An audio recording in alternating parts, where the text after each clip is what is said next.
दोस्तों, मैंने समंदर से सीखा जीने का सलीका। समंदर से सीखा जीने का सलीका, चुप चुप रहना और यार अपने बहाव में मस्ती के साथ बहना।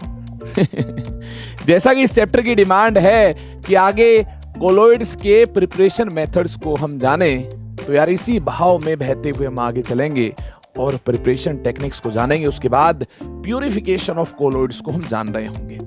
आई होप आप बिल्कुल शानदार हैं और मजेदार अंदाज में आप पढ़ाई कर रहे हैं। मैं भी बिल्कुल मस्त हूं और आपके साथ यार खूब सारी मेहनत कर रहा हूं, तो आप अकेले नहीं हैं, टेंशन मत लो, मैं आपके साथ हूं। ऐसे ही मिल बांट कर मेहनत करते रहेंगे और यार आगे चलते रहेंगे। तो करें स्टार्ट फिर आज के कार्यक्रम को। आप सभी का हार्दिक स्वागत है, अभिनंदन है इस प्यारे से सेशन में, जिसमें हम बात कर रहे होंगे यार सबसे पहले preparation of lyophobic colloidal soul की। जैसा कि आप जानते हैं, लायोफोबिक कोलोइड्स को डिस्पर्स्ड फेज और डिस्पर्जन मीडियम की डायरेक्ट मिक्सिंग से नहीं बना सकते। इनके लिए यार कुछ मायावी टेक्निक्स, कुछ सुटेबल टेक्निक्स को हमें यूज करना होगा। काफी सारे स्पेशल मेथड्स को यूज करना होगा। ये स्पेशल मेथड्स क्या हैं, आइए मेरे साथ जानने के लिए जल्दी से हेडिंग डाल लें। The following methods are used for preparation of lyophobic colloidal sols. देखिए, लायोफोबिक कोलोइडियल सोल को बनाने का पहला मेथड आपके सामने है केमिकल मेथड। केमिकल मेथड में कौन कौन सी प्रोसेसेस से हम डील कर रहे होंगे।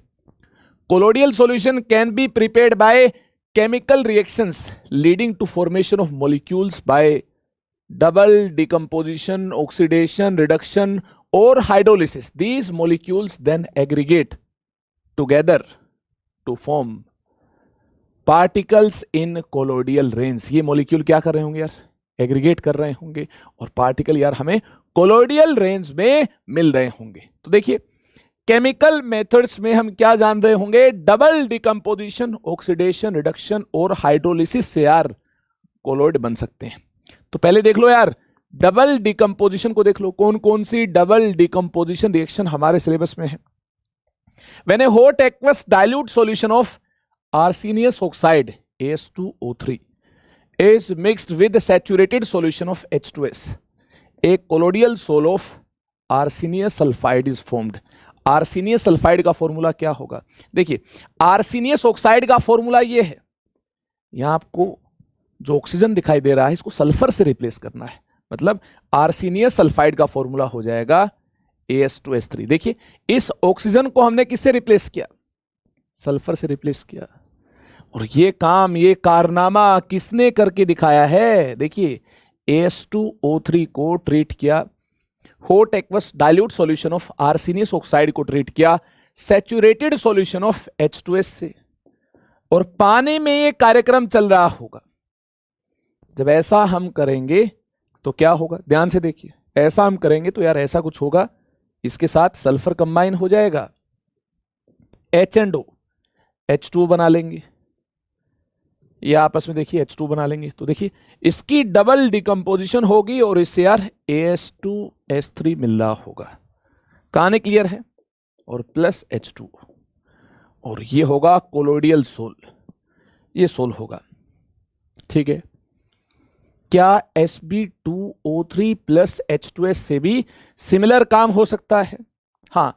इसी ग्रुप में बिलोंग करने वाला एक मेंबर होता है एंटीमनी, उसके ऑक्साइड की बात कर ले, Sb2O3 हो, इसको H2S से ट्रीट करें, क्या होगा, डाइल्यूट सॉल्यूशन है, ठीक है, और सॉल्यूशन को गर्म किया गया है, ठीक है, हॉट एक्वस डाइल्यूट सॉल्यूशन है। तो ऐसे केस में क्या होगा, देखना Sb और सल्फर क्या बनाएंगे, Sb2S3 बनाएंगे, हाइड्रोजन एंड ऑक्सीजन क्या बनाएंगे, स्टेबल कंपाउंड H2 बनाएंगे।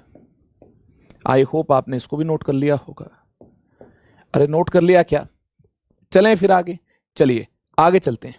आगे बात कर रहे होंगे एक और कंपाउंड के साथ, अगर यार हम रिएक्शन कर रहे हो किसकी, H2S की। बेसिकली वहां पर हम एंटीमनी 3+ के साथ यार सल्फाइड आयन के कॉम्बिनेशन की बात कर रहे होंगे, ताकि हमें क्या मिल जाए, Sb2S3 मिल जाए, हाँ कोलोइडियल सोल मिल जाए इस टाइप का, ये वाला कोलोइडियल सोल मिल जाए। कैसे, इस प्रकार से आपको डराने के लिए कंपाउंड दिया है, देखना CH COO के, CH COO, यहां देखना OH है, यहां देखना OH है, यहां लिखा है डॉट SBO। इसका क्या मतलब है? एंटीमनी का जो चार्ज है ये +3 है। देखिए -2 ये, -1 चार्ज ये, नेट चार्ज 0 कब होगा? जब एंटीमनी का चार्ज कितना हो? +3 हो, ये कंपाउंड दिया हो।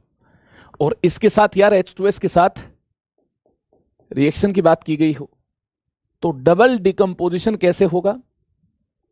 देखना इसका जो CO- है ये एक्सेप्ट कर रहा होगा H+, ठीक है ना। डबल डिकम्पोजिशन ध्यान से देखना, इस प्रकार से होगा, ये एक्सेप्ट कर रहा होगा H+, ठीक है। और ये देखिए ये जो O है ये भी एक्सेप्ट कर रहा होगा H+, क्या बनेगा? पानी बनेगा। और यहां क्या मिल रहा होगा? COH मिल रहा होगा। और एंटीमनी 3+ के साथ यार ये सल्फर 2- है, ये क्या बनाएगा?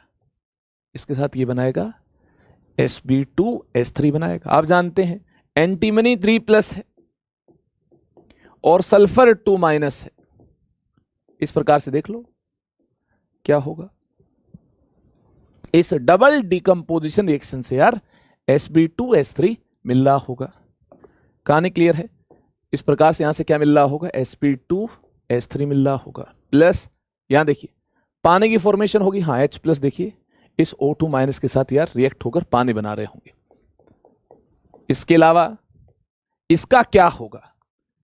इसको देखकर घबराना नहीं है, CH COO के ये एज इट इज होगा, ये 2 OH हैं ये भी ऐसे के ऐसे ही रहेंगे।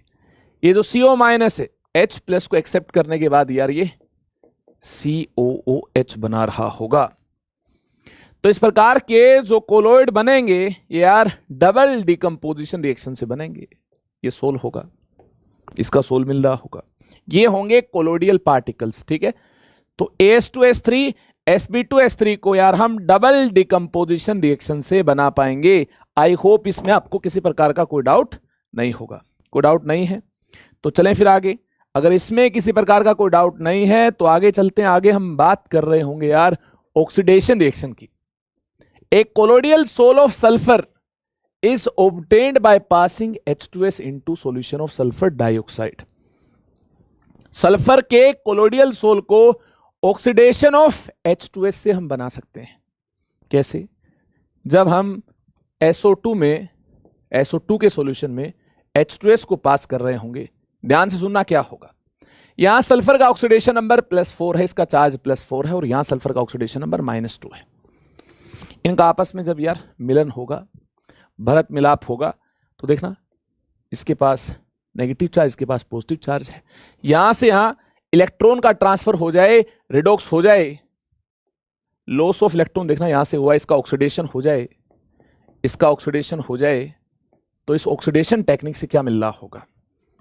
इस सल्फर पर भी 0 चार्ज मिल जाएगा और इस सल्फर पर भी 0 चार्ज मिल जाएगा। इस प्रकार से शानदार अंदाज में रिडॉक्स रिएक्शन होगी कि यार इस सल्फर पर भी चार्ज 0 हो जाएगा और इस पर भी चार्ज 0 मिल रहा होगा, ठीक है। तो सल्फर 0, तो कोलोइडियल सोल में यार ये पार्टिकल्स होंगे। सल्फर का बनेगा कोलोइडियल सोल, बिल्कुल सही पकड़े हैं। H+O2- ये क्या बनाएंगे? H+O2- ये क्या बनाएंगे? H2 बनाएंगे, ये H2 बनाएंगे, ठीक है, H2 बनाएंगे तो +H2। कहानी क्लियर है? अल्टरनेटिवली ये काम किया जा सकता है इस प्रकार से। अगर आप ये टेक्निक यूज नहीं करना चाहते हैं तो ये वाली टेक्निक भी आप यूज कर सकते हैं। O2 के साथ ट्रीट कर दो आप, कोई टेंशन नहीं है। देखना इस प्रकार से इलेक्ट्रॉन का ट्रांसफर हो जाएगा। O ज्यादा इलेक्ट्रोनेगेटिव है, ये सल्फर के इलेक्ट्रॉन को अपनी तरफ खींचना चाहेगा, छीनना चाहेगा, छीन भी लेगा। इससे क्या बनेगा? सल्फर का सोल मिल जाएगा, सल्फर का सोल मिल जाएगा, ये कोलोइडियल सोल होगा और साथ में H2O की फॉर्मेशन हो रही होगी। इसके अलावा आप H2S को ऐसे किसी इलेक्ट्रोनेगेटिव एलिमेंट के साथ रिएक्ट करवा दें, जैसे कि X2, X क्या हो सकता है, क्लोरीन हो, ब्रोमीन हो, कोई इलेक्ट्रोनेगेटिव एटम हो, उसका क्या काम होगा, जो रिएक्ट कर रहा हो, इलेक्ट्रोनेगेटिव एटम्स का मॉलिक्यूल हो जो रिएक्ट कर रहा होगा, इसका क्या काम होगा, इलेक्ट्रॉन को छीनना। इससे अगर ये इलेक्ट्रॉन छीन लेगा, इससे अगर ये इलेक्ट्रॉन छीन लेगा तो क्या मिलता है, अगेन सल्फर का सोल मिलता है, सल्फर का सोल मिलता है, और साथ में यार हाइड्रोहेलिक एसिड, हाइड्रोजन हैलाइड की फॉर्मेशन हो जाएगी, मतलब HX की फॉर्मेशन हो जाएगी। अगर यहां Cl2 आपने कंसिडर किया X2 को तो HCl बनेगा, X2 आपने Br2 लिया है तो HBr बन जाएगा, नो टेंशन, आसान है ना बिल्कुल। तो चलें फिर आगे आगे चलते हैं। आगे हम यार ऑक्सीडेशन के बाद रिडक्शन की बात करेंगे। हाँ, रिडक्शन रिएक्शन से भी यार कोलोइड बन जाएगा। कैसे? Colloidal sol of metals like gold silver are obtained by following method. देखिए रिडक्शन टेक्निक से बना लेंगे। कौन से मेथड से? By reduction technique. These sols are prepared by reduction technique. Reduction technique से इनको बना लेंगे। कैसे? जैसे AuCl3 को HCHO के साथ अगर रिएक्ट किया जाए इसमें पानी में, तो क्या बनेगा? जरा सोचिए इसके बारे में, दिमाग लगाएं, सोचे इसके बारे में क्या बन रहा होगा। वीडियो को पॉज करें, देखते हैं कितने स्टूडेंट्स इसके बारे में यार सोच पाएंगे। जल्दी से आप वीडियो को पॉज करें और देखें, सोचें इसके बारे में कि क्या बन रहा होगा, क्या बन सकता है। गोल्ड का चार्ज +3 है। रिएक्टिविटी सीरीज में जो गोल्ड है ये हाइड्रोजन से नीचे है। इसका क्या मतलब है? ये तो यार अपने ऊपर प्लस चार्ज नहीं रखना चाहेगा, अपने आप को नेटिव स्टेट में रखना चाहेगा, ये है ना। इसकी रिएक्टिविटी तो कम है, तो क्या करेगा? ये अपने रिडक्शन कर रहा होगा। जी हां, इसकी रिडक्शन होगी, रिडक्शन होगी इसकी। जो भी एलिमेंट रिएक्टिविटी सीरीज में हाइड्रोजन से नीचे हैं, जो भी मेटल रिएक्टिविटी सीरीज में हाइड्रोजन से नीचे हैं, ये क्या होती हैं? लीस्ट रिएक्टिव होती हैं। अपने ऊपर प्लस चार्ज इनको ज्यादा पसंद होता नहीं है। अगर इनको इलेक्ट्रॉन मिलने का कहीं से मौका मिल जाए तो तुरंत इलेक्ट्रॉन एक्सेप्ट करेंगी और अपने आप को यार जीरो चार्ज तक लेकर जाएंगी। अपने चार्ज को कहां तक लेकर जाएंगी? जीरो चार्ज तक लेकर जाएंगी। अपने इस प्लस चार्ज को ये डिक्रीज करना चाहेंगी। तो यहां देखिए, अगर ये अपने प्लस चार्ज को डिक्रीज करे, अगर ये अपना आप की रिडक्शन कर रहा हो, तो कोई दूसरा ऑक्सीडाइज तो होगा। हाँ, केवल रिडक्शन तो होगी नहीं, जरूर किसी के साथ में ऑक्सीडेशन भी होगी। ऑक्सीडाइज कौन होगा? ये देख लो, HCHO ऑक्सीडाइज होगा। ये आपने यार जरूर ऑर्गेनिक केमिस्ट्री में कहीं ना कहीं सुना होगा।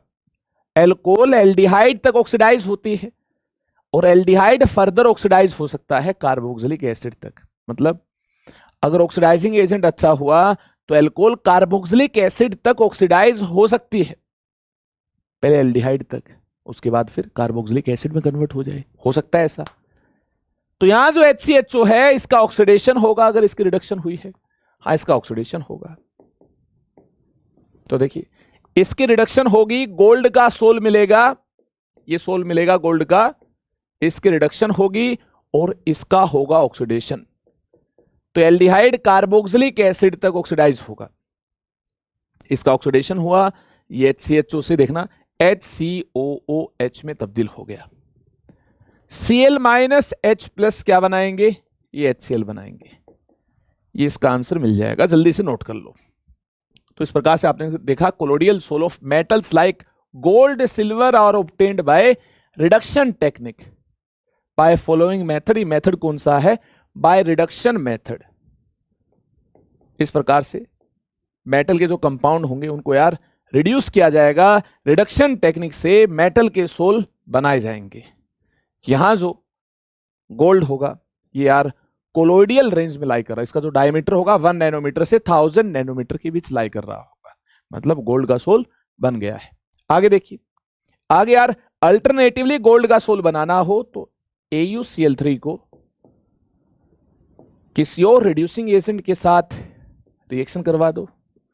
हाँ, इसकी किसी और रिड्यूसिंग एजेंट के साथ आप रिएक्शन करवा दो, कोई टेंशन नहीं है। जैसे SnCl2, जो अपना ऑक्सीडेशन करना चाहेगा और इसके रिडक्शन करवा देगा। अपना ऑक्सीडेशन क्यों करना चाहेगा? ये देखिए, ये 14th ग्रुप से बिलोंग करता है। टिन जो है ग्रुप 14 से बिलोंग करता है।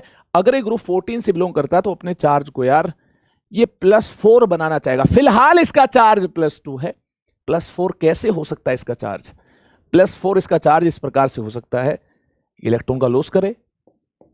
और कैसे होगा? अगर ये अपनी ऑक्सीडेशन करेगा तो एजेंट कैसा होगा? कैसा एजेंट बोलोगे आप इसको?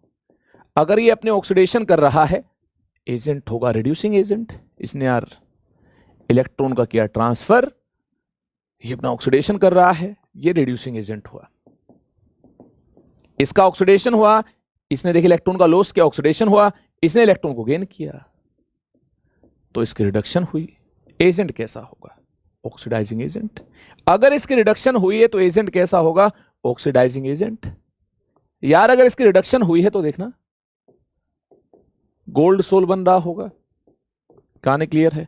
और अगर इसकी रिडक्शन हुई, गोल्ड सोल बन गया, तो Cl- का क्या होगा? अरे इसके ऑक्सीडेशन होने से इसके ऊपर ज्यादा प्लस चार्ज आया होगा, तो Cl- इसके साथ कंबाइन हो जाएंगे। इस प्रकार से इसकी ऑक्सीडेशन होगी, इसकी रिडक्शन होगी, कि जो Cl- है वो यार इसके पास चले गए हैं, ये SnCl2 से SnCl4 में तब्दील हो गया है, जहां पर इसका चार्ज +2 से इंक्रीज होकर कितना हो जाएगा? +4 हो जाएगा। मामला क्लियर है कि नहीं है? मतलब टिन की टेंडेंसी है अपने चार्ज को +2 से +4 में तब्दील करने की। ये ग्रुप 14 से बिलोंग करता है। ये हाइयर ऑक्सीडेशन स्टेट के अंदर ज्यादा स्टेबल होता है, ज्यादा प्लस चार्ज में ज्यादा स्टेबल होता है। और ज्यादा प्लस चार्ज इसका कितना हो सकता है? देखिए +4 हो सकता है। ग्रुप 14 से बिलोंग करता है, वैलेंस शेल में 4 इलेक्ट्रॉन है, तो 4 ही तो लूज कर पाएगा ये। वहीं दूसरी तरफ गोल्ड रिएक्टिविटी सीरीज में हाइड्रोजन से नीचे है, ये अपने यार रिडक्शन करना चाहेगा। अगर इसका पॉजिटिव चार्ज है तो ये अपने पॉजिटिव चार्ज को डिक्रीज करना चाहेगा। ये कहानी क्लियर हुई? चलिए बहुत बढ़िया है। अगर आपने इतना अंडरस्टैंड कर लिया है, किसी रिड्यूसिंग एजेंट के साथ AgNO3 क्या करेगा? को रिड्यूसिंग एजेंट लिया जाए तो AgNO3 क्या करेगा? AgNO3 में तो सिल्वर प्लस है, ये अपने प्लस चार्ज को यार डिक्रीज करना चाहेगा, ये अपने प्लस चार्ज को डिक्रीज करना चाहेगा, क्योंकि रिएक्टिविटी सीरीज में सिल्वर भी हाइड्रोजन से नीचे मिलता है। ये सिल्वर 0 तक जाना चाहेगा। कहां तक जाना चाहेगा? सिल्वर 0 तक जाना चाहेगा ये, ठीक है। और सिल्वर का सोल मिल जाएगा, इसका सोल मिल जाएगा। इस पॉइंट को भी आप नोट कर लो। नोट कर लिया आपने? ये रिड्यूसिंग एजेंट क्या क्या हो सकते हैं? रिड्यूसिंग एजेंट जैसे कि हो सकता है NH2NH2, इसके अलावा टैनिक एसिड जो खुद फर्दर ऑक्सीडाइज हो जाएगा और इसको रिड्यूस कर देगा। हाँ, ये इलेक्ट्रॉन का लॉस कर सकता है, -2 चार्ज है, इलेक्ट्रॉन का लॉस कर सकता है। मतलब ये रिड्यूसिंग एजेंट की तरह काम कर सकता है, दूसरे को रिड्यूस करने में मदद कर सकता है। तो ऐसे कोई रिड्यूसिंग एजेंट आपको दिए रहेंगे। अगर सिल्वर का सोल बनाना है तो AgNO3 को रिड्यूसिंग एजेंट से ट्रीट करना होगा। रिड्यूसिंग एजेंट AgNO3 को रिड्यूस करेगा, सिल्वर का सोल मिल जाएगा, नो टेंशन। चलें फिर आगे। चलिए ये देख लिया तो आगे देख लो। हाइड्रोलिसिस की बात कर लें। एक colloidal sol of metal hydroxide like AlOH thrice CrOH thrice is prepared by dilute solution of FeCl3, AlCl3 और CrCl3, ठीक है ना। इसके डाइल्यूट सॉल्यूशन से मिल जाएगा। यानी हम क्या कर रहे होंगे? हम FeCl3, AlCl3, CrCl3 को यार पानी में बॉईल कर रहे होंगे। पानी में अगर बॉईल करेंगे, पहले डाइल्यूट सॉल्यूशन बनाएंगे, तो इनकी क्या हो जाएगी? हाइड्रोलिसिस हो जाएगी। दे अंडरगो हाइड्रोलिसिस, है ना। ये क्या करेंगे? ये पानी के साथ रिएक्ट हो जाएंगे और इस प्रकार के सोल हमें मिल जाएंगे। We get colloidal sol like this, ठीक है। हम इनको यार पानी में डालेंगे, उसके बाद गर्म करेंगे, ये पानी के साथ रिएक्ट हो जाएंगे और इस प्रकार के कोलोडियल सोल मिल जाएंगे। देखना चाहोगे किस प्रकार से इस टाइप की कोलोडियल सोल मिल रहे होंगे। AlCl3 को पानी में डाल दिया, क्या होगा? पानी का अटैक होगा। एक्सेस अमाउंट है पानी का, तो पानी का अटैक होगा कि यहां से डिपार्ट कर रहा होगा। हाँ, इसका अब क्या काम है? पानी से OH माइनस आयंस यार Al के साथ कंबाइन हो जाएंगे, AlOH थ्राइस मिल जाएगा। और Cl माइनस क्या करेंगे? पानी से मिलने वाले H प्लस आयंस के साथ यार देखना Cl माइनस क्या बनाएंगे? HCl बनाएंगे। ये काम होगा, बैलेंस आप कर ही लेंगे। सिमिलर मैनर में CrCl3 को पानी में डालोगे, बॉईल कर रहे होगे, इसका अटैक होगा, Cl माइनस आयंस निकलेंगे, CrOH थ्राइस, ये देखना कोलोडियल सोल मिल जाएगा।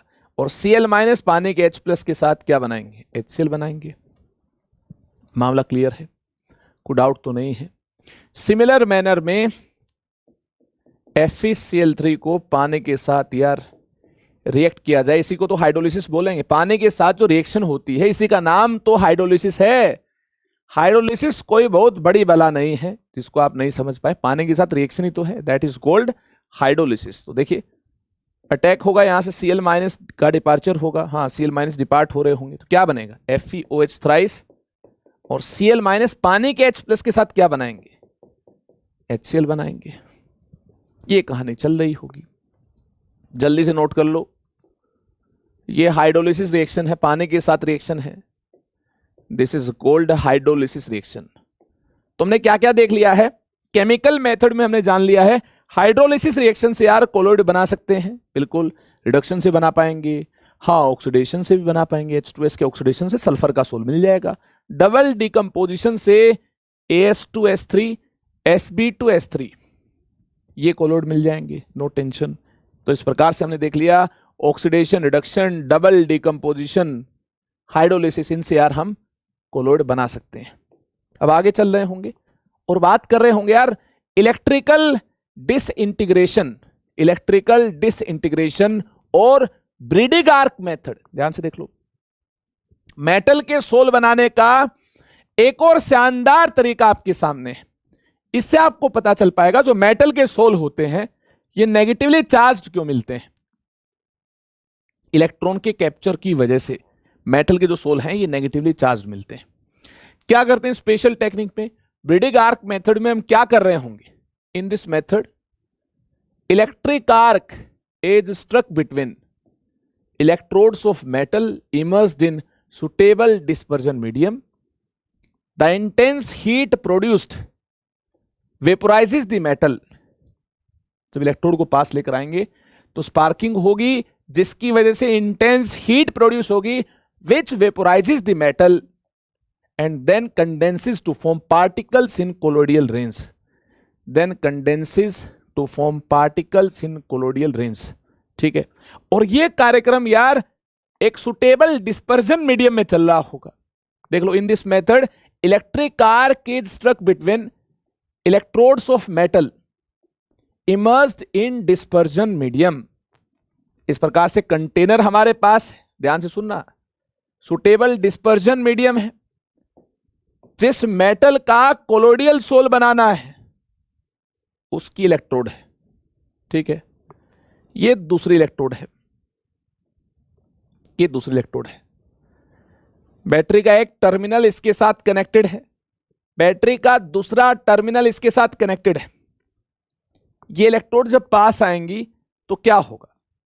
स्पार्क प्रोड्यूस होगा, स्पार्किंग होगी, जिसकी वजह से यार ये जो मेटल इलेक्ट्रोड है स्पार्किंग की वजह से इंटेंस हीट प्रोड्यूस होगी, जिसकी वजह से इंटेंस हीट प्रोड्यूस हुई, अपोजिट पोलैरिटी की इलेक्ट्रोड पास में आएंगी तो स्पार्किंग होगी, जिससे इंटेंस हीट प्रोड्यूस होगी, जिससे वेपराइज हो जाएगी। और वेपराइज होने के बाद यार डिस्पर्जन मीडियम इन पार्टिकल्स को देखिए कंडेंस कर देगा, और कंडेंस करने के बाद ये देखना एग्रीगेट बना रहे होंगे। इलेक्ट्रोड अपना मास लूज कर रही होगी, जो मेटल के एटम्स हैं ये एग्रीगेट बना रहे होंगे और कोलोइडल रेंज में आ रहे होंगे, लाई कर रहे होंगे कोलोइडल रेंज में। इनका डायमीटर 1 नैनोमीटर से 1000 नैनोमीटर के बीच लाई कर रहा होगा। तो इस प्रकार से सुटेबल डिस्पर्जन मीडियम में यार ये देखिए जो पार्टिकल मिल रहे होंगे ये कोलोइडल रेंज में मिल रहे होंगे, मेटल के जो एग्रीगेट मिल रहे होंगे ये कोलोइडल रेंज में मिल रहे होंगे। This process involves dispersion as well as condensation. इस प्रोसेस के दौरान यार ये देखना मेटल इलेक्ट्रोड अपना मास तो लूज कर ही रही होगी, और यहाँ देखना पार्टिकल्स वेपोराइज होने की टेंडेंसी भी रख रहे होंगे, लेकिन मीडियम क्या कर देगा, उनको कंडेंस कर देगा। हाँ, वेपोराइजेशन होना चाहेगी, ये पार्टिकल बाहर निकलना चाहेंगे, लेकिन मीडियम क्या कर देगा, कंडेंस कर देगा। तो दोनों काम होंगे यहाँ पर, वेपोराइजेशन और कंडेंसेशन दोनों काम होंगे। Colloidal sol of metal such as gold, silver, platinum etcetera can be prepared. इस टाइप के यार कोलोडियल सोल बनाए जा सकते हैं। क्या करना है, मेटल इलेक्ट्रोड लेनी है, सुटेबल डिस्पर्जन मीडियम लेना है, इलेक्ट्रोड को पास लेकर आना है, स्पार्किंग होगी अपोजिट पोलैरिटी की।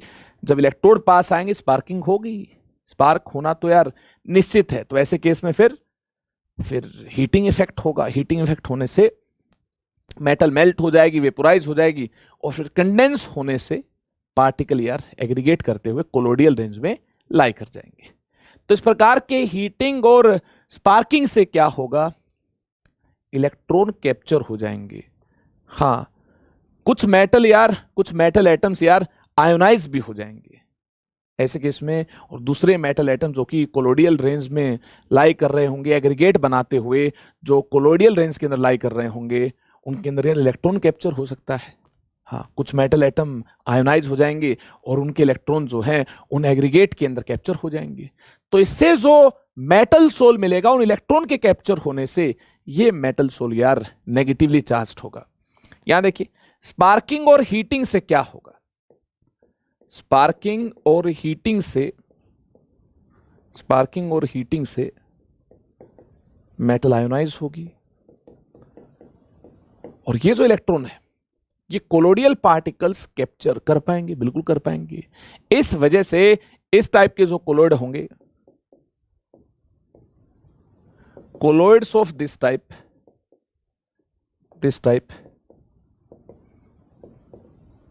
आर नेगेटिवली चार्ज्ड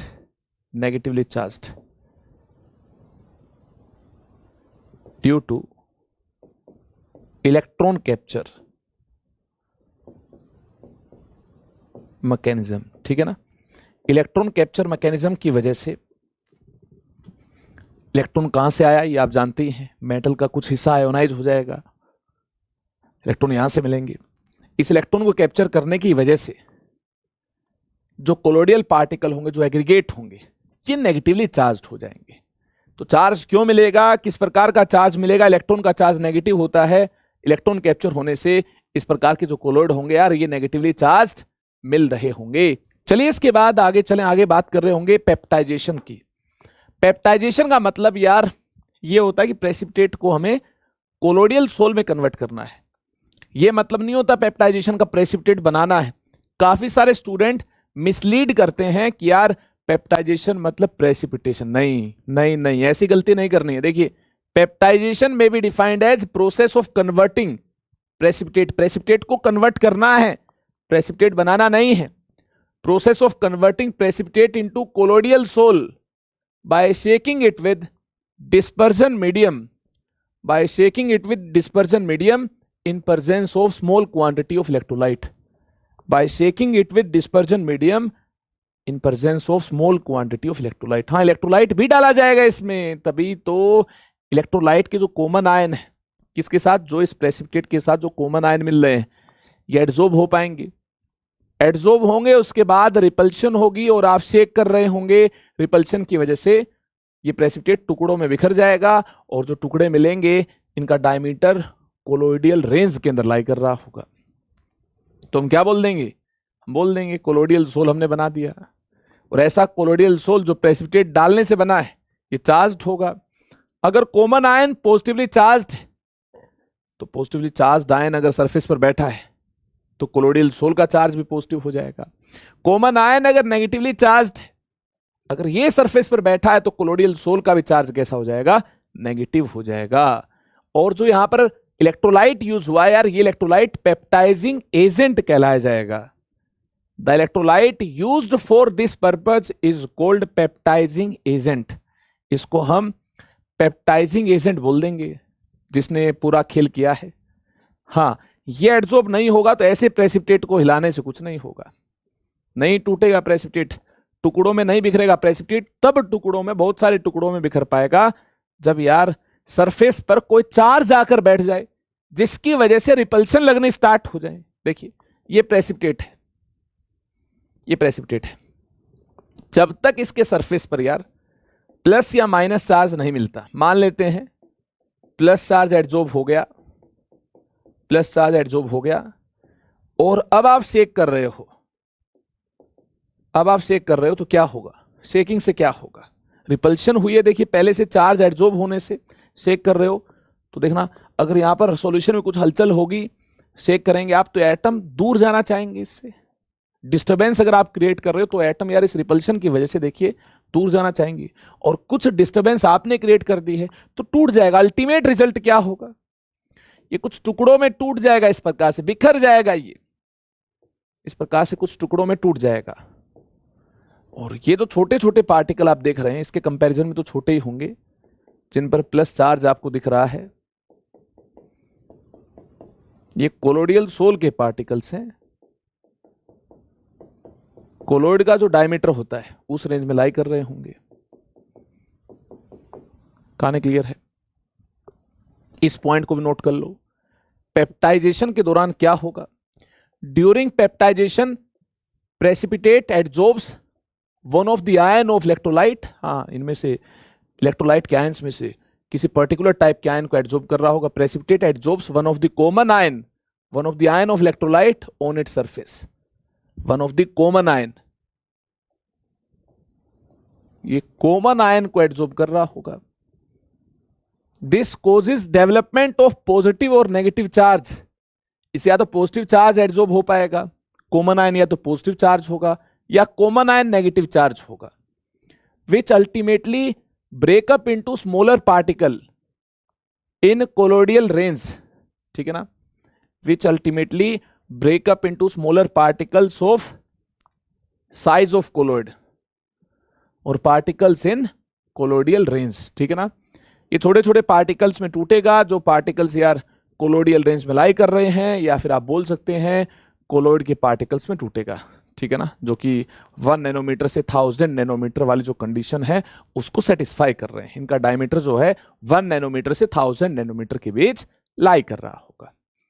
इस थ्योरी को, एडजॉर्प्शन की इस थ्योरी को प्रेफरेंशियल एडजॉर्प्शन थ्योरी बोलते हैं, जिसको आगे चलकर हम प्रॉपर्टीज में डिटेल में जान रहे होंगे। उससे पहले ध्यान से सुन लो, अगर यहां पर देखना ये जो प्रेसिपिटेट है, ये प्रेसिपिटेट अगर Ba है, इसमें B plus A minus type के आयन है, ध्यान से सुनना, इसमें B प्लस A माइनस के आयन है। कहानी क्लियर है? अगर इसमें B प्लस A माइनस के आयन है और यहां आपने कोई इलेक्ट्रोलाइट डाल दिया, कौन सा, Bc डाल दिया, जिसमें B प्लस C माइनस के आयंस है, B प्लस और C माइनस आयंस है, ये इलेक्ट्रोलाइट आपने डाल दिया, तो आपको क्या लगता है C माइनस एडजॉर्ब होगा? नहीं, common ion adsorbs, only common ion adsorbs. Common ion कौन है? B plus. B plus ions adsorb, B plus ions adsorb हो रहे होंगे इस केस में। क्यों? क्योंकि B प्लस की यार A माइनस के साथ कंबाइन होने की टेंडेंसी है, B प्लस की A माइनस के साथ कंबाइन होने की टेंडेंसी है। और आप जानते हैं सरफेस पर अनबैलेंस्ड रेजिडुअल साइट्स मिलती है, तो वहां यार B प्लस जाकर बैठ सकता है। B प्लस की A माइनस के साथ कंबाइन होने की टेंडेंसी है, तो यहां पर A माइनस भी होंगे, B प्लस भी होंगे, तो B प्लस A माइनस के साथ इंटरेक्शन करना चाहेगा, और जो इसकी यार अनबैलेंस साइट है वहां जाकर इंटरेक्शन करना चाहेगा। तो कॉमन आयन कौन सा एडजॉर्ब होगा? यहां देख लो, इलेक्ट्रोलाइट से कॉमन आयन कौन सा जाकर एडजॉर्ब होगा? देखिए B प्लस जाकर एडजॉर्ब होगा, B प्लस इसके साथ कॉमन मिल रहा है। ये कहानी, ये वाक्य आपको क्लियर हुआ कि नहीं हुआ? और जैसे एडजॉर्ब हुआ, रिपल्शन हुई, आप चेक कर रहे हो, रिपल्शन पहले से है ही, कुछ डिस्टरबेंस आप क्रिएट कर रहे हो, सहन नहीं कर पाएगा प्रेसिपिटेट, टूट जाएगा, बिखर जाएगा, और इस प्रकार से टुकड़ों में टूटेगा कि यार पार्टिकल्स आपको कोलोइडल रेंज में लाई करते हुए मिल रहे होंगे। एग्जाम्पल देखना पसंद करेंगे, एग्जाम्पल सुनना पसंद करेंगे, उससे पहले एक बार फिर से देख लो, पेप्टाइजेशन की क्या डेफिनेशन आपको क्लियर है? पेप्टाइजेशन में be defined as process of converting precipitate into colloidal sole by shaking it with suitable dispersion medium in presence of small quantity of electrolyte. The electrolyte used for this purpose is called peptizing agent. इसको क्या बोल देंगे? Peptising agent बोल देंगे. During peptization precipitate adsorbs one of the common ion of electrolyte on its surface. This causes development of positive और negative charge. अगर यार positive ion common है तो पॉजिटिव चार्ज डेवलप हो जाएगा, नेगेटिव आयन कॉमन है तो नेगेटिव चार्ज डेवलप हो पाएगा. ठीक है. Which ultimately break up into smaller particles of the size of colloid. जो कि यार छोटे छोटे पार्टिकल्स में टूट जाएगा जो कोलोडियल रेंज में लाई कर रहे हैं. क्यों टूट जाएगा, कैसे बिखर जाएगा, ये सारा वाक्य मैंने आपको बता दिया है. पहला एग्जांपल आपके सामने है. When freshly prepared FeOH thrice, जो कि एक प्रेसिपिटेट है, is shaken with aqueous solution of FeCl3, जो कि एक पेप्टाइजिंग एजेंट है, तो क्या होगा? FeOH थ्राइस के फॉर्मूला को गौर से देखें, आपको पता चलेगा Fe3 प्लस आयंस की OH माइनस आयंस के लिए, मतलब एक दूसरे के लिए स्ट्रॉन्ग एफिनिटी है. ये कंबाइन होकर एक गुच्छा बना रहे हैं जो कि FeOH थ्राइस प्रेसिपिटेट है. ये है. अगर आप इसमें कोई ऐसा इलेक्ट्रोलाइट डालोगे जिसमें इनका कोई कॉमन आयन है, जैसे आपने FeCl3 डाल दिया, कॉमन आयन Fe3 प्लस मिल रहा है, क्या होगा? Fe3 प्लस इसके सरफेस पर एडजॉर्ब हो जाएगा, Fe3 प्लस इसके सरफेस पर एडजॉर्ब हो जाएगा. Fe3 प्लस OH माइनस को अट्रैक्ट करना चाहता है, हाँ, इसके लिए एफिनिटी है तो एडजॉर्ब होगा. ये देख लो, काफी सारे Fe3 प्लस आयन सरफेस पर एडजॉर्ब हो जाएंगे. रिपल्शन तो पहले से है ही, अब आप इसको अगर हिलाएंगे, डुलाएंगे, डिस्टर्ब कर रहे होंगे, अगर आप शेक कर रहे होंगे इसको, तो क्या होगा? ये झेल नहीं पाएंगे इस रिपल्शन को. आप अगर इसको डिस्टर्ब कर रहे होगे तो ऐसे केस में यार ये टूट जाएगा. It breaks into smaller particles. ठीक है ना, ये स्मॉलर पार्टिकल्स के अंदर ब्रेक हो जाएगा. These particles lie in colloidal range. ये कोलोडियल रेंज में लाई कर रहे होंगे. तो इस प्रकार से प्रेफरेंशियल एडजॉर्प्शन की वजह से यार चार्ज डेवलप हुआ, और उसके बाद क्या हुआ? रिपल्शन की वजह से ये प्रेसिपिटेट बिखर गया. किसमें? कोलोडियल पार्टिकल्स में बिखर गया. तो ऐसे केस में हम शानदार अंदाज में पेप्टाइजिंग एजेंट को यूज करते हुए देखना यार, कोलोइड बना रहे हैं तो प्रोसेस का क्या नाम होगा? पेप्टाइजेशन होगा. पेप्टाइजेशन का एक और शानदार एग्जांपल देखना है तो देख लो.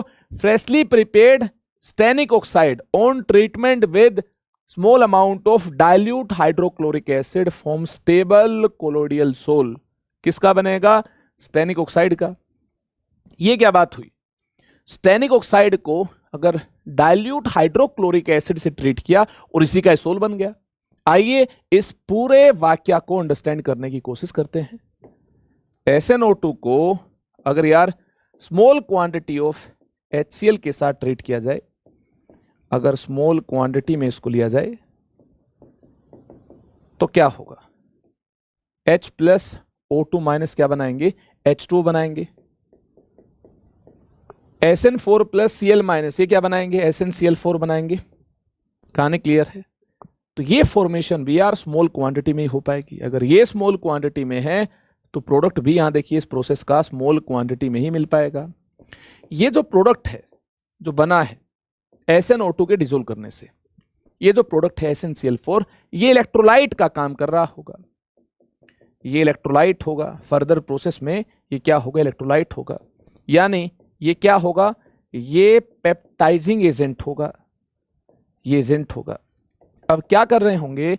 अब देखिए, जो SnO2 है जिसमें हम ध्यान से देख पा रहे हैं SN4 प्लस O2 माइनस के लिए स्ट्रॉन्ग एफिनिटी रखता है, O2 माइनस SN4 प्लस के लिए स्ट्रॉन्ग एफिनिटी रखता है, एक दूसरे के लिए काफी अच्छी एफिनिटी रखते हैं, और कंबाइन होकर इस एफिनिटी की वजह से यार ये गुच्छे की फॉर्म में, प्रेसिपिटेट की फॉर्म में एग्जिस्ट कर रहे हैं.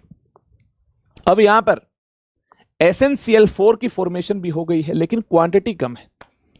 तो उस SnCl4 का क्या काम होगा? ये स्मॉल क्वांटिटी में है, इसका काम इलेक्ट्रोलाइट का काम होगा. इलेक्ट्रोलाइट वाला काम होगा, मतलब ये पेप्टाइजिंग एजेंट की तरह काम कर रहा होगा। मतलब यार यहां से देखना, ये कॉमन आयन SN4+ मिल रहा है, ये एडजॉर्ब हो जाएगा। जो स्मॉल क्वांटिटी में SnCl4 बना है, यहां से इसके साथ कॉमन आयन क्या मिल रहा है, SN4+, और SN4+ की O2- के लिए स्ट्रॉन्ग एफिनिटी होती है। अगर ऐसा है, सरफेस पर अनबैलेंस साइट O2- है, तो O2- के साथ ये SN4+ इंटरेक्शन करना चाहेंगे, तो SN4+ सरफेस पर एडजॉर्ब होना चाहेंगे।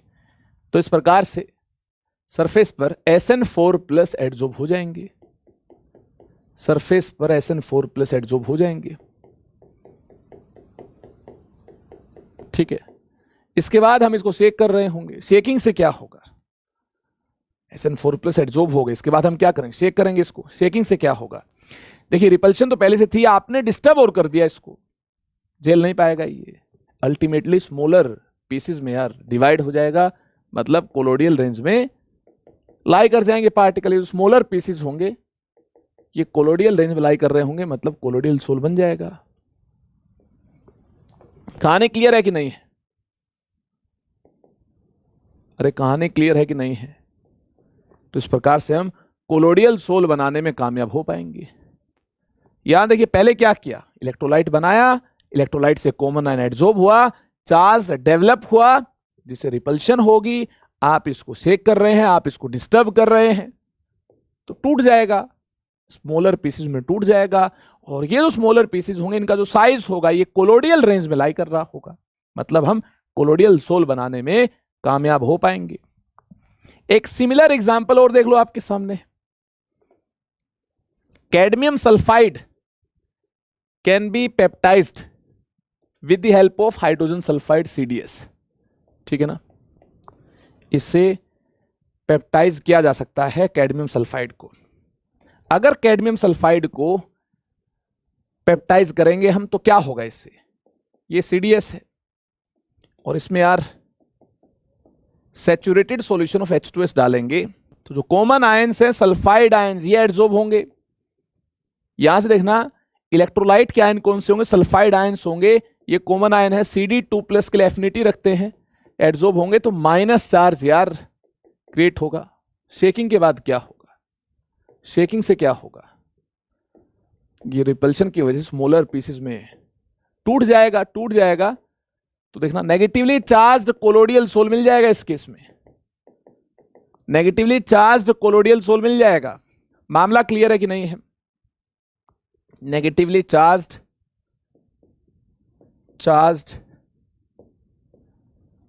कोलोडियल सोल इज फॉर्म्ड। ठीक है ना, इस प्रोसेस को क्या बोल देंगे, अगेन पेप्टाइजेशन है ये प्रोसेस, और पेप्टाइजिंग एजेंट कौन होगा, इलेक्ट्रोलाइट का काम किसने किया है, इलेक्ट्रोलाइट का काम इसने किया है। मामला क्लियर है। अगर एग्जाम्पल नंबर 5 की बात की जाए और एग्जाम्पल नंबर 6 की बात की जाए, तो ये आपके लिए होमवर्क है। आप कमेंट सेक्शन में जाकर मुझे बताएंगे कौन सा आयन एडजॉर्ब होगा, और पॉजिटिवली चार्ज सोल बनेगा या फिर नेगेटिवली चार्ज मिल रहा होगा कोलोडियल सोल, ये आपको बताना है। आप सभी ने यार AgI के बारे में तो सुना होगा, AgI येलो कलर का प्रेसिपिटेट होता है, ये तो सभी ने सुना होगा। अगर हम AgI की फॉर्मेशन के दौरान, ध्यान से सुनना मेरी बात, ड्यूरिंग फॉर्मेशन ऑफ AgI अगर AgNO3 को लार्ज क्वांटिटी में कंसिडर करते हैं, तो क्या होगा, कैसा सोल मिलेगा। अगर ये लार्ज क्वांटिटी में है और KI जो लार्ज क्वांटिटी में नहीं है, तो क्या होगा, what will happen if AgNO3 excess is treated with KI, है ना, और KI की लार्ज क्वांटिटी नहीं है, KI is not taken in excess amount और लार्ज क्वांटिटी की ज्यादा नहीं है, तो ऐसे केस में क्या होगा। एक पार्ट तो इसका ये है, दूसरा पार्ट ये है, यहां भी हम AgI के फॉर्मेशन की बात कर रहे हैं। During formation of AgI what happens if limited quantity of AgNO3 is treated with excess amount of KI। अगर ये एक्सेस हो तो क्या होगा। ठीक है, ये आपकी नॉलेज के लिए बता दूं, ये प्रेसिपिटेट होता है, येलो कलर का AgI प्रेसिपिटेट होता है। तो पहले तो प्रेसिपिटेट बनेगा, फिर कोई ना कोई कॉमन आयन एडजॉर्ब होगा, और फिर यार कोलोडियल सोल बनेगा। ये मैंने आपको हिंट दिया है, ये येलो कलर्ड प्रेसिपिटेट है, प्रेसिपिटेट है, इसकी फॉर्मेशन होगी, ये बनेगा, उसके बाद बिखर जाएगा। बिखरेगा क्यों? क्योंकि कॉमन आयन कोई ना कोई एडजॉर्ब होगा। हिंट ये है जो एक्सेस है वहां से कॉमन आयन मिलेगा। हिंट ये है जो एक्सेस है यहां से कॉमन आयन मिलेगा, वो एडजॉर्ब हो जाएगा। तो आपको बताना है कमेंट सेक्शन में जाकर कि यार कॉमन आयन कौन सा एडजॉर्ब हुआ है, और बाद में जो कोलोइडल सोल मिल रहा है किसका मिलेगा? अरे AgI बनेगा तो AgI का ही तो कोलोइडल सोल बनेगा। इसका चार्ज कैसा है, मतलब कॉमन आयन पॉजिटिवली चार्ज्ड है या कॉमन आयन नेगेटिवली चार्ज्ड है। इसी प्रकार से यार एडजॉर्प्शन होगा और इसी प्रकार से यार कोलोइडल सोल मिल रहा होगा, ये स्मॉलर पीसेस में बिखर रहा होगा। कार्यक्रम बिल्कुल सेम होगा, मैकेनिज्म बिल्कुल सेम होगा, बस आपको कमेंट सेक्शन में जाकर मुझे बताना है। आपको नहीं पता चले ये भी आप मुझे इन्फॉर्म करेंगे, फिर अगले वीडियो लेक्चर में मैं इसके बारे में आपको बता भी दूंगा। वैसे बिल्कुल आसान है, आपने अगर ये सारे एग्जाम्पल पूरी फीलिंग के साथ अंडरस्टैंड किए हैं तो ये आप खुद से बना लेंगे, ठीक है ना। और अगर आपसे नहीं होता, ये कई बार ऐसा होता है कि मेरे लिए कोई चीज़ आसान है, हो सकता है आपके लिए उतनी आसान ना हो, तो आप मुझे कमेंट सेक्शन में जाकर बताएंगे और मैं आपको यार इसका आंसर डेफिनेटली कर दूंगा, ठीक है। अगले वीडियो लेक्चर में आपको इसका आंसर मिल जाएगा, नहीं तो फिर मैं मान लूंगा कि आपको पता चल गया है। अरे बात समझ आई कि नहीं आई? तो यार इस प्रकार से हमने प्रिपरेशन ऑफ कोलॉइड्स की ढेर सारी टेक्निक को जान लिया है। तो आज की वीडियो को यहीं पर करते हैं कंप्लीट, अगली वीडियो में बचे हुए पार्ट को हम फिनिश कर रहे होंगे, ठीक है।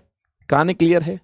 अब ये फीलिंग आ गई होगी आपको, एनसीईआरटी के पेज पलटने से, एनसीईआरटी के पेज देखने से इतना अंदेशा, इतना अंदाजा तो आपको लग गया होगा कि हम इस चैप्टर में अंतिम मुकाम पर हैं।